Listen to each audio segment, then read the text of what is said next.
মুসলমান ভাইয়েরা রে আমার, আমাদের বাংলাদেশের মধ্যে এত সুন্দর পরিবর্তন এত বাংলাদেশের মধ্যে হয়েছে, কিন্তু আজও আমরা শান্তি পাই না কেন?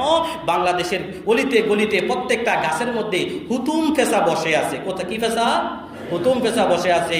এই জন্য আমাদের আল্লাহ পাক ওনাকে বেহেশত নসিব করুক।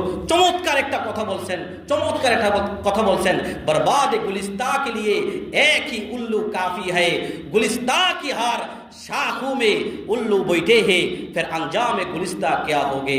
ফুল বাগানকে ধ্বংস করার জন্য, এই বাংলাদেশকে ধ্বংস করার জন্য হুতুম পেশা বসে আছে প্রত্যেক ঢালে ঢালে।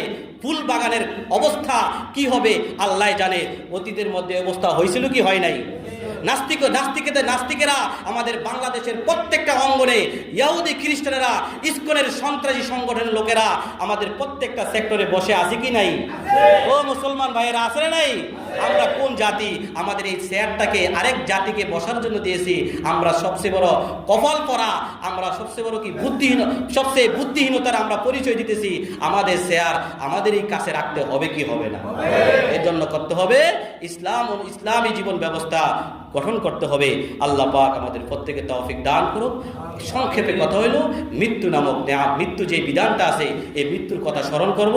যদি মৃত্যুর কথা স্মরণ করি, আমাদের দ্বারা কোনো অন্যায় অবিচার হবে না, কোরআনের বিরুদ্ধে আমরা যাব না, ইসলামের বিরুদ্ধে যাব না। আল্লাহ পাক আমাদের প্রত্যেকে তৌফিক দান করুক। আমিন। ওয়া আখিরু দাওয়ানা আলহামদুলিল্লাহ।